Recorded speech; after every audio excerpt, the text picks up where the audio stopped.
Avoid the distractions in life. हमारा एक लक्ष्य है, हम वो करना चाहते हैं। गला थोड़ा मेरा बैठा हुआ है।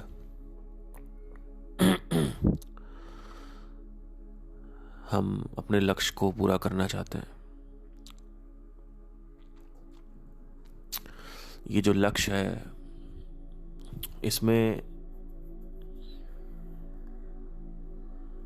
ये डिस्ट्रैक्शंस या आपदाएं बीच में आ जाते हैं। पढ़ाई कर रहे हो, नहीं कर पा रहे हो। एक स्टूडेंट है, अभी किसी ने कमेंट किया था, उन्होंने बोला कि आप डिस्ट्रैक्शंस के ऊपर भी पॉडकास्ट करिए। तो इसमें एक तो है कि मैं ऊपर ऊपर से आपको बोल दूं और फिर आप कहो कि मज़ा आ गया, और एक तो है कि डेप्थ में जाके देखें, है ना। अभी कल ही की बात है, मैं गया था, हमारा जो एक बैंड मेंबर है, कीबोर्डिस्ट है हमारे बैंड का, उसने कहा मेरे से कि भैया, बड़ी खतरनाक बात बोली। उसने कहा भैया ये बताइए कि आप अकेले कैसे रहते हो, मतलब आप कभी अकेले रहे हो। मैंने कहा हाँ, मैं मतलब 7-8 साल से अकेले ही रह रहा हूँ, ऐसा कोई इशू नहीं है। मतलब अकेले एज इन लाइक ऐसा नहीं है कि मेरे दोस्त नहीं है, मैं अकेले रहता हूँ, मतलब ज़्यादातर एकांत में समय व्यतीत करता हूँ अपना। तो उसने बोला कि आपको क्या लगता है कि ये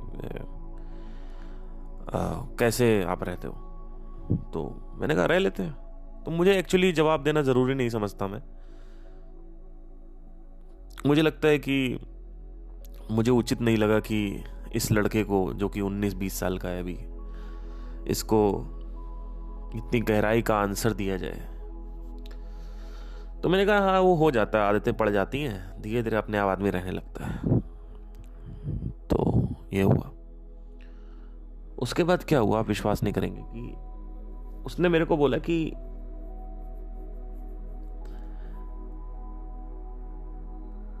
आपकी जिंदगी में कभी कोई बहुत गहरा दुख आया हुआ है क्या।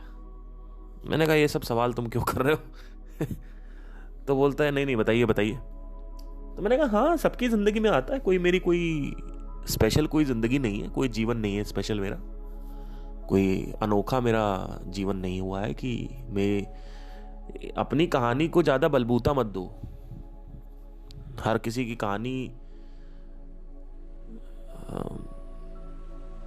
खराब ही होती है, अच्छी भी होती है, खराब भी होती है। किसी के पास अगर पैसा है तो उसकी किसी और तरीके की कहानी बनी हुई है, किसी के पास पैसा नहीं है तो उसकी किसी और तरीके की स्थिति खराब है। तो हर किसी की स्थिति अपने हिसाब से खराब रहती है, अलग अलग तरीकों से।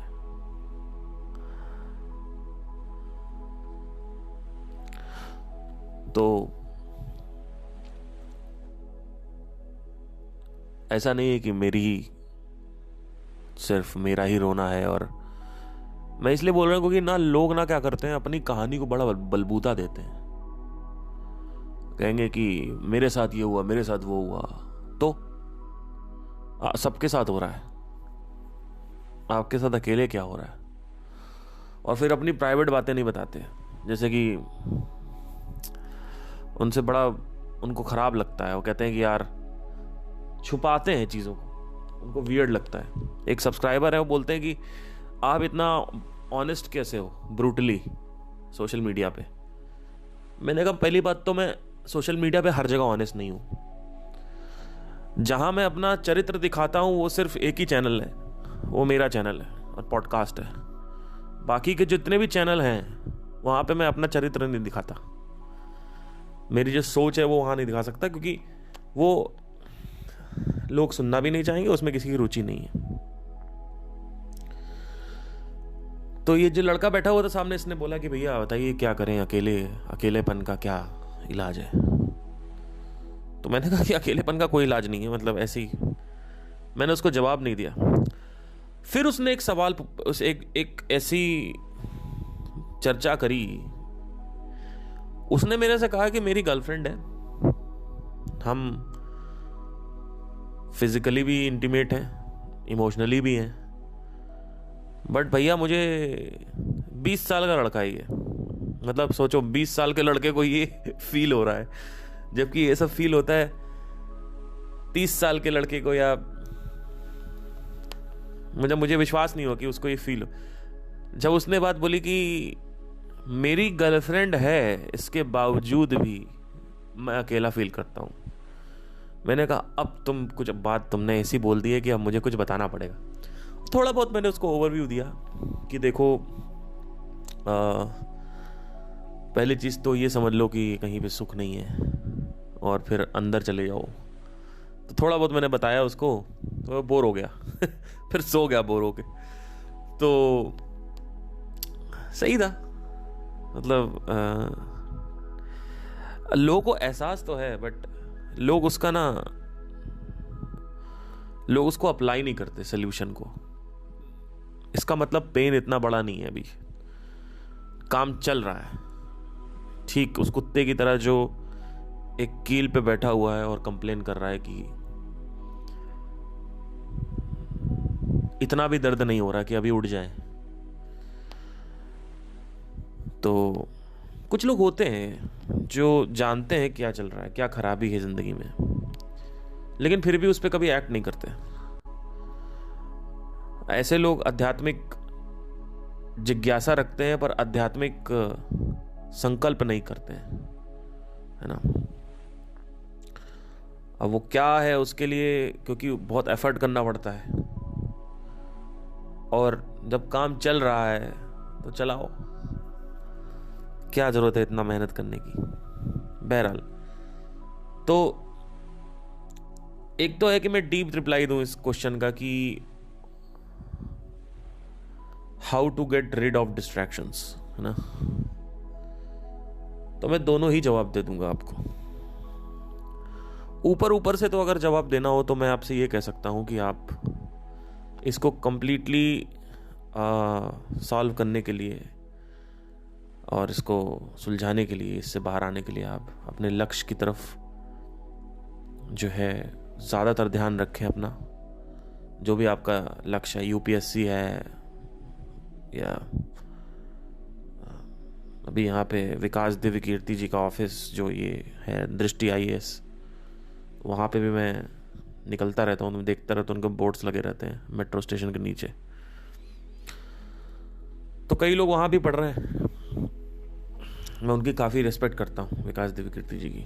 अच्छे आदमी, मतलब थोड़े अनोखे आदमी हैं, बढ़िया आदमी। तो एक तो है कि आप अपने लक्ष्य पे फोकस्ड रहें और लक्ष्य से संबंधित चीज़ों को देखें कि ये मेरा लक्ष्य है और ये मैं इससे देख रहा हूँ। पर उसके बाद भी डिस्ट्रैक्शन हो रहा है तो अब आपको जड़ में जाने की ज़रूरत है कि डिस्ट्रैक्शन क्यों हो रहा है, पहले समझना ज़रूरी है। कहीं ना कहीं डिस्ट्रैक्शन होने का एक सबसे सर्वोपरि कारण जो है वो ये है कि हम कहीं ना कहीं खुश नहीं हैं।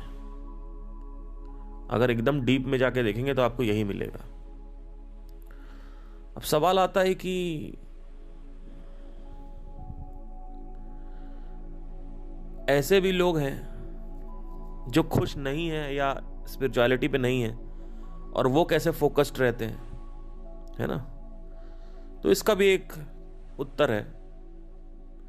एक कारण तो है कि आप खुश नहीं हो, उसकी वजह से हो सकता है क्योंकि certain people will have some certain different roots, किसी की जड़ अलग होगी। दूसरी जड़ यह है कि आपके अंदर कोई ज्वलंत इच्छा नहीं है यूपीएससी की तैयारी करने की। आपको प्रोसेस से प्यार करना है। आप पॉइंट ए से पॉइंट बी की तरफ जाना चाहते हैं, point A being failure, point B is IAS IPS। आप ये सब तैयारी कर रहे होगे, बैंक की तैयारी कर रहे हो, सरकारी नौकरी, व्हाटएवर जो भी है, ये आप करना चाहते हैं। बीच में ब्रिज है उसमें चलना है। पॉइंट ए से पॉइंट बी के बीच में ब्रिज है, उस पर आपको चलना है, तो ब्रिज से प्यार करो, चलन से प्यार करो, वॉकिंग से प्यार करो, प्रोसेस पे एंड रिजल्ट रखो। प्रोसेस ही एंड रिजल्ट है, मतलब पढ़ाई ही आपको करनी है, उसी में मजा आ रहा है, उसके अलावा कुछ चाहिए ही नहीं। अभी आप पढ़ाई यूज कर रहे हो आईएएस बनने के लिए, कल आईएएस बन जाओगे तो वहां भी किसी चीज को यूज करोगे कुछ और चीज करने के लिए। हम हर चीज का इस्तेमाल करते हैं कुछ पाने के लिए, बट एक्चुअली वो जो पाना है वो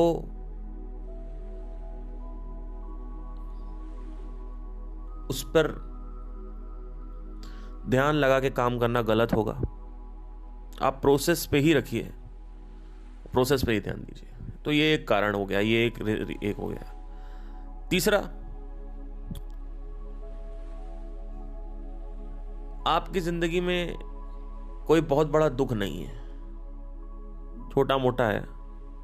आर्थिक स्थिति आपकी सही है, खाने में हफ्ते में 3-4 बार घर में मैगी बन जाती होगी, संडे पिज़्ज़ा ऑर्डर हो जाता होगा, फैमिली बाहर चली गई, KFC में खा लिया, मैकडी में खा लिया, बॉयफ्रेंड गर्लफ्रेंड होंगे, चले गए वहाँ पे, बैठे हुए हैं, गप्पे लड़ा रहे हैं, जो कि बढ़िया चीज़ है, अच्छी बात है, लड़ाओ, टेंशन नहीं।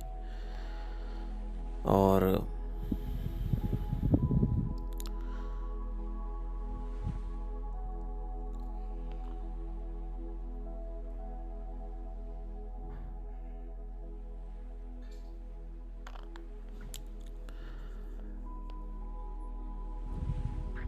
डिस्ट्रैक्शन तब नहीं होता है जब पेट में पैसा ना हो, पेट में खाना ना हो और बैंक पे पैसा ना हो, तब कोई डिस्ट्रैक्शन नहीं होता। डिस्ट्रैक्शन नाम की चीज तब नहीं होती है।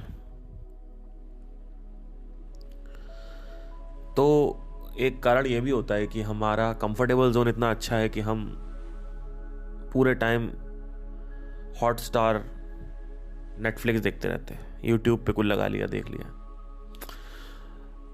एक कहावत है कि जो पुराने गुरु होते हैं, चाहे वो मार्केटिंग के गुरु हैं, आध्यात्मिक गुरु हैं, या किसी भी चीज़ के गुरु हैं, अगर आपको नीतियाँ सीखनी है, रणनीति सीखनी है और पॉलिटिकल माइंडसेट समझना है, तो आप चाणक्य को पढ़ें, तो वो भी पुराने हो गए। अगर आपको युद्ध समझना है तो आप पुराने कोई किसी को पढ़ें। तो अगर आप देखोगे तो लास्ट 100 साल में, या जब से आज़ादी मिली है, स्वतंत्रता मिली है, उसके बाद से ऐसा कोई बहुत स्पेशल कोई नहीं हो गया है कि जिसको हम पढ़ के समझें, और या फिर ऐसा कोई स्पेशल नहीं हुआ है जो डिस्ट्रैक्ट ना हुआ हो। पहले के लोग इतना डिस्ट्रैक्ट नहीं होते थे, इसीलिए पहले के लोगों को ज़्यादा पढ़ना होता था। अब मार्केटिंग में क्लॉडे हॉपकिंस हैं, डेविड ओगिलवी हैं, आपके ये और भी बहुत सारे लोग हैं, 2-3 लोग और हैं, याद नहीं आ रहे मुझे। तो हमेशा ऐसे बोलते हैं कि ओजीज, ओल्ड गुरुज, ओजीज को पढ़ो। ओजीज को इसीलिए आप सोचते होगे कि कल मेरे दिमाग में प्रश्न आ रहा था कि यार ये ओल्ड गुरुज जो होते हैं, पुराने गुरु होते हैं, इनको क्यों इतना महत्व दिया जाता है? तो उसका रीजन है, उस समय इतने डिस्ट्रैक्शन नहीं थे, तो उन्होंने अपना सारा ध्यान एक ही चीज पे लगा के रखा। आज के टाइम में जो लोग हैं, जो बच्चे हैं, इतना ज्यादा डिस्ट्रैक्शन है कि उनका ध्यान, और एक पूरी की पूरी यूएस में टीम बैठी हुई है, अमेरिका में, जिनका यही काम है कि कैसे सबकॉन्शियस माइंड को हम अपनी तरफ खींचें। इसी वजह से आपका माइंड इस पे नहीं टिक पाता पढ़ाइयों पे। इसका रीजन ये भी है क्योंकि एक पूरी की पूरी एनर्जी, एक बहुत तगड़ी एनर्जी, एक पूरी की पूरी पावर, पैसा, फोकस, ध्यान लगा हुआ है कि कैसे सामने वाले का ध्यान खींचा जाए, क्योंकि सामने वाले का ध्यान जब हम खींचेंगे तो हमें उससे पैसा कमाने का अवसर मिलता है। सोशल मीडिया पे अगर आप एक फेसबुक एड मैनेजर रन कर रहे हो, अगर आप एक सोशल मीडिया एडवर्टाइजर हो, तो आपको ये पता होना चाहिए कि there is something called as hook, pattern interrupt. Pattern interrupt एक ऐसी चीज होती है कि आप, कोई आदमी टट्टी में बैठा हुआ है और मोबाइल हाथ में है और स्क्रॉल कर रहा है ये इंस्टाग्राम, और वो बिल्कुल ऐसे ही गार्ड डाउन करके बैठा हुआ है ना, तो उसके माइंड को क्या क्लिक करेगा, what the mind will click. मतलब आप देखते हो कुछ पोस्ट पे आप रुकते हो बिकॉज वहां पे हुक अच्छा होता है। तो एक पूरा का पूरा टीम बैठी हुई है और टीम का काम ही यही है कि इस पे अध्ययन करना कि कैसे आपका ध्यान खींचा जाए।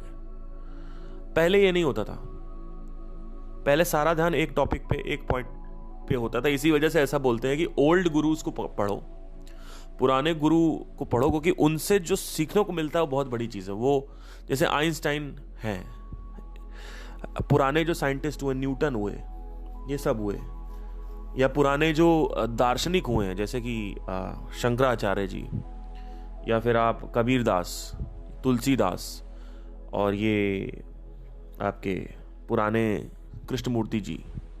अगर आप इन सब देखोगे, इन लोगों के पास डिस्ट्रैक्शन नहीं था क्योंकि सोशल मीडिया नहीं था। अब जब डिस्ट्रैक्शन नहीं था तो सारी के सारा ध्यान एक ही चीज पे फोकस था, और ध्यान अगर एक चीज पे फोकस होता है तो वो चीज खुलने लगती है। ये शरीर के अंदर भी होता है। अगर आप मेडिटेशन करते हो और एक ही चीज पे ध्यान करो तो वो चक्र खुलने लगेगा आपका। कहीं भी ध्यान आप लगाओ वो चीज खुलने लगती है। अब एक तरफ आपका ध्यान आप वश में करने की कोशिश कर रहे हो और पढ़ाई में लगाना चाहते हो, एक तरफ आपकी एनर्जी है और एक तरफ यूएस में जो टीम बैठी हुई है उनकी एनर्जी है, उनका ध्यान है। तो ये ध्यान और ध्यान का जो है ना युद्ध चल रहा है। आप दूसरी तरफ से ध्यान पकड़ रहे हो, वो दूसरी तरफ से ध्यान पकड़ रहे हो, और ध्यान ही, ये बात कई लोगों को समझ नहीं आएगी, चमत्कारी बात बोल रहा हूं आपको मैं। ध्यान एक ऐसी चीज है कि अगर आपने उस पे, और ये जो ध्यान है इसका मतलब समझ लो आप, अटेंशन एक ऐसी चीज है ना, अगर किसी एक चीज पे अटेंशन दिया जाए तो आप यहां पे बैठे बैठे पता लगा सकते हो कि ब्लैक होल में क्या है, ब्लैक होल कैसे काम करता है। बैठे बैठे ब्लैक होल में जाने की जरूरत नहीं है आपको। आज तक जितनी भी डिस्कवरीज हुई हैं ब्लैक होल की, डार्क मैटर की, डार्क एनर्जी की, सब कुछ ध्यान से हुई है। सब कुछ अध्ययन किया है, सोचा है, विचार डाला गया है। इन विचारों का सदुपयोग करके विचारों ने ही इसकी डिस्कवरी कर दी कि अंतरिक्ष में क्या है। अंतरिक्ष में जाने की जरूरत नहीं है साक्षात्कार आपको। आज से 1700 साल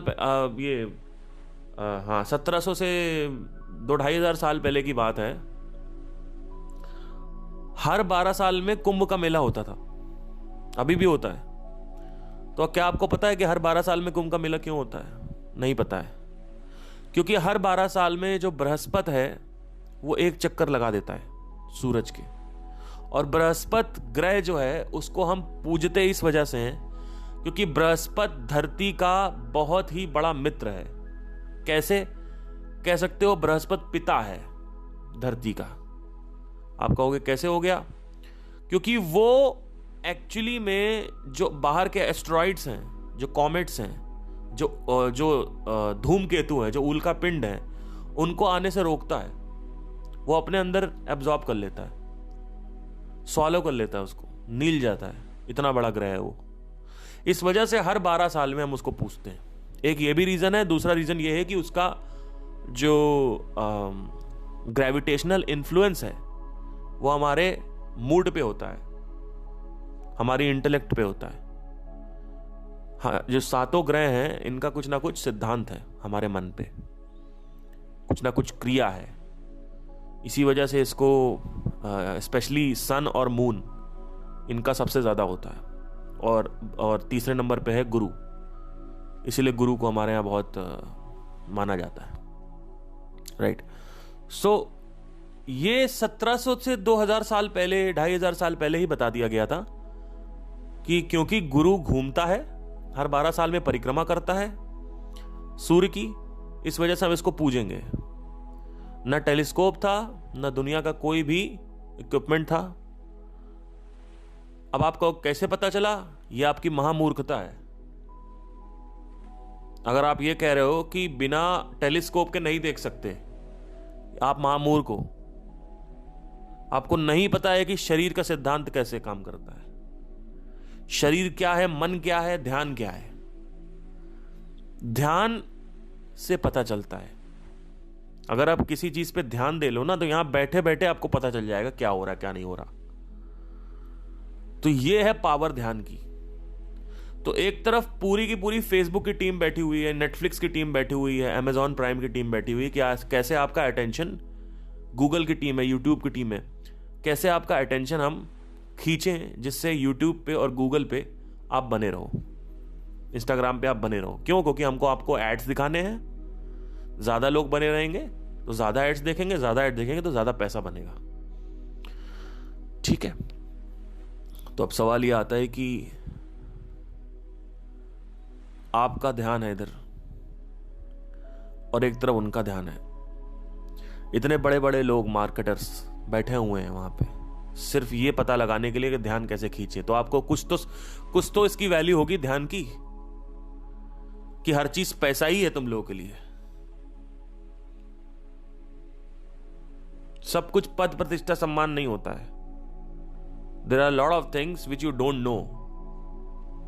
you have no idea what you are gifted with. You are gifted with this body. आपको इस शरीर का वरदान मिला हुआ है। आपको कुछ नहीं पता है, कुछ भी नहीं पता है कि ये काम कैसे करता है। तो आपको लगता है दुनिया बेकार है। दुनिया बेकार नहीं है, जीवन बेकार नहीं है, जिंदगी बेकार नहीं है। आपको पता ही नहीं है कि उसको चलाते कैसे हैं। एक छोटे बच्चे को बंदूक दे दिया गया,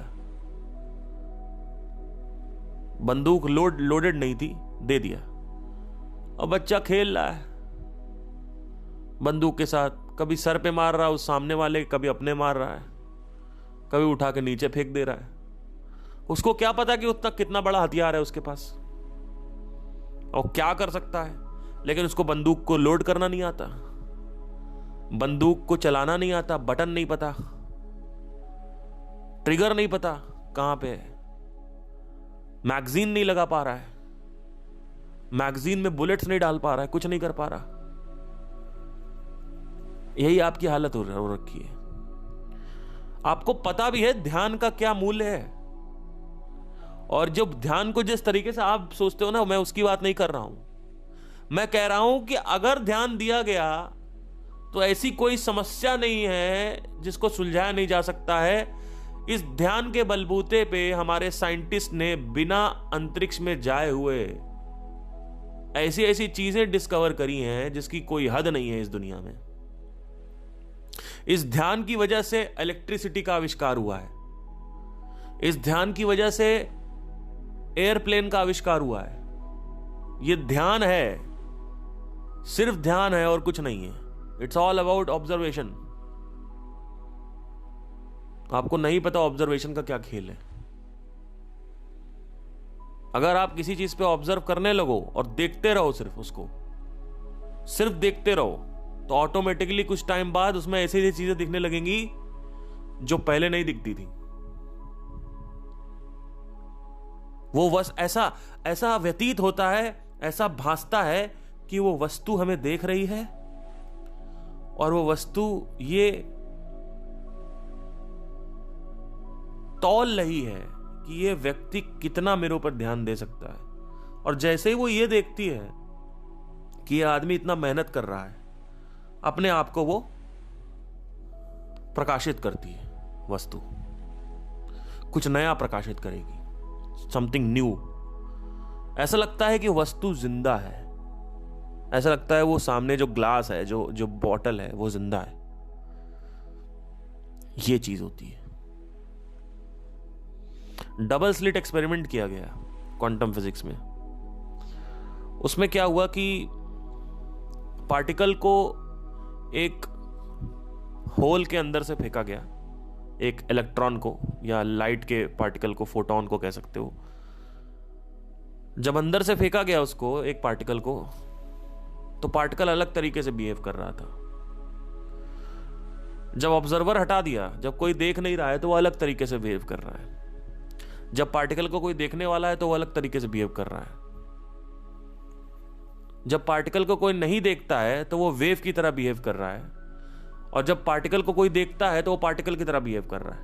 ऐसा लगता है कि पार्टिकल यह जानता है कि कोई मुझे देख रहा है।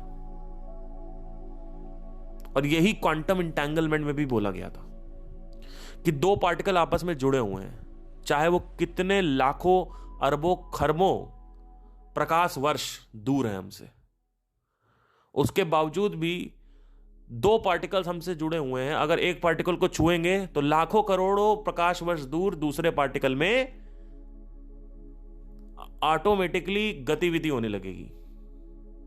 मतलब क्या है कि अगर आपका एक हाथ यहां पृथ्वी पे रखें और एक हाथ रख दें हम दूसरी कोई गैलेक्सी में, ये वाला हाथ अगर हम टेढ़ा मेढ़ा करेंगे तो वो वाला हाथ भी टेढ़ा मेढ़ा हो जाएगा अपने आप। This is called quantum entanglement. मतलब क्या, क्वांटम लेवल पे हम सब एक हैं। ये क्या बता रहा है कि अगर आप एक ऑर्गेनिज्म को छूओगे तो दूसरे ऑर्गेनिज्म में ऑटोमेटिकली एक्टिविटी होने लगती है। ये क्या हो गया? ये तो पॉसिबल ही नहीं था। और इसी को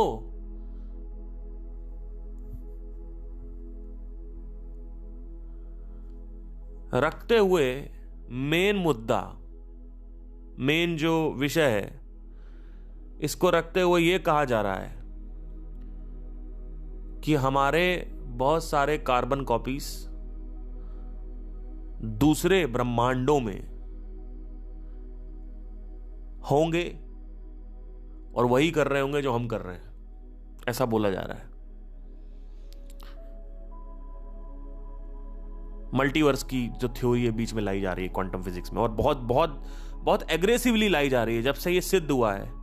क्योंकि 2022 में नोबेल प्राइज मिला है, अभी 3 साइंटिस्ट हैं उनको क्वांटम एंटेंगलमेंट पे।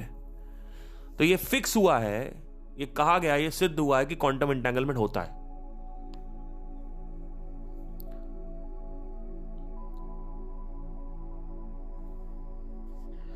तो कहने का ये मतलब है कि आपको नहीं पता आपके ध्यान की क्या वैल्यू है, क्या मूल्य है उसका। और ध्यान खींचने के लिए लाखों लोग बैठे हुए हैं। एक तरफ लाखों करोड़ों लोग का ध्यान और एक तरफ आपका ध्यान। तो क्या यहां पे हमें कॉन्शियस होने की जरूरत नहीं है कि हमारा फोकस हमारे हाथ में रहे? अगर हम पूरे टाइम चैतन्य रहें, कॉन्शियस रहें, हम मोबाइल चला रहे हैं तो हम अपना ना, हम ऐसे लेट जाएंगे और अपना गार्ड डाउन कर लेंगे। हम क्या करेंगे? लेटे हैं and we'll just let it go, relax हो जाएंगे, दिमाग नहीं लगाएंगे, कुछ नहीं, सिर्फ उसी में घुस जाएंगे। अपने आप जो हो रहा है कॉन्शियस तो रहो एटलीस्ट कि क्या हो रहा है, कैसे हो रहा है। देखो ये पोस्ट आई, ये स्क्रॉल किया, ये किया, तो अब ये हो रहा है, अब वो। कॉन्शियस तो रहो। अगर आप कॉन्शियस तो आप कंट्रोल कर सकते हो। धीरे धीरे जब आप कॉन्शियस, देखो एक बहुत बड़ा रहस्य बताता हूं, जैसे आप धीरे धीरे कॉन्शियस रहोगे, शुरू में आपका कोई नियंत्रण नहीं होगा, कोई वश नहीं होगा आपके ध्यान पे। धीरे धीरे आप देखोगे जब आप कॉन्शियस रहोगे तो आप उसको कंट्रोल कर सकते हो। किस चीज को? वो जो वस्तु आपके ऊपर हावी हो रखी है। अब ये सब क्यों होगा? अगेन यहां पे 2 फैक्टर्स इन्वॉल्व हैं। तीव्र इच्छा होनी चाहिए और साथ ही साथ क्राइसिस होना चाहिए जिंदगी में। इन दोनों में से कोई एक अगर है तो भी चलेगा। ये बीच वाले लोग हैं ना, ये पूरी जिंदगी संघर्ष करते हुए मर जाते हैं। आपको पता है 1% लोग के पास पूरे दुनिया की दौलत होती है। मतलब क्या? खरबपति, अरबपति लोग सिर्फ 1% होते हैं। 2 से 4% लोग आते हैं करोड़पति में। उसके बाद कुछ लोग होते हैं जो ठीक ठाक कर रहे हैं, लाख, 1.5 लाख, 2 लाख, 10 लाख ले जाते हैं। ये होते हैं 20% लोग, बाकी के 20%। बाकी के जो 20% हैं, ये जो लोग होते हैं, ये लोग फेलियर होते हैं। 20% लोग इस दुनिया में फेलियर ही मरते हैं, फेलियर ही जीते हैं, फेलियर। 60% लोग, जो बड़ा मोटा हिस्सा है, ये लोग पूरी जिंदगी संघर्ष करते रहते हैं पैसे के लिए, चीजों के लिए। सिर्फ 1% लोग हैं जिनके पास इस पूरी दुनिया का सबसे ज्यादा पैसा उन्हीं के पास है, कंबाइंड। अगर हम भारत का सारा पैसा जो है कंबाइन करें, तो भारत के कुछ 10 या 12 लोगों के पास ही सिर्फ पूरा पैसा है। जैसे अंबानी, टाटा, बिरला, इन सब के पास इतना पैसा है, अडानी, इतना पैसा है कि पूरा का पूरा आपका मेरा पैसा, सारा पैसा एक तरफ से निकाल के बैंक में डाल दे, उससे ज्यादा पैसा इनके पास है, सबके पास। इसको बोलते हैं प्रिंसिपल ऑफ 80-20। ये पेरेटो प्रिंसिपल है। This is Pareto principle. हर चीज 80-20 है। मैंने पहले भी इसके बारे में जिक्र किया था, कई लोग भूल जाते हैं। आज से 1-1.5 साल पहले की बात है, मैं गूगल एड्स चला रहा था। तो गूगल एड्स जब मैं चलाया, तो जैसे कोई सर्च करता तो ऊपर आता है। तो मैंने देखा कि लोग विजिट कर रहे हैं वेबसाइट पे, यानी क्लिक जो कर रहे हैं। अगर मैंने 10 कीवर्ड लगा रखे हैं, तो उसमें से सिर्फ 2 या 3 कीवर्ड्स से 80 से 90% क्लिक्स सिर्फ 2 से 3% कीवर्ड से आ रहे हैं। आप विश्वास नहीं करेंगे। तो ये चीज होती है। तो आई होप आपको समझ में आया हो कि डिस्ट्रैक्शन से कैसे गेट रीड हूं, एंड आशा करूंगा कि बेहतर होगा आप सब कुछ।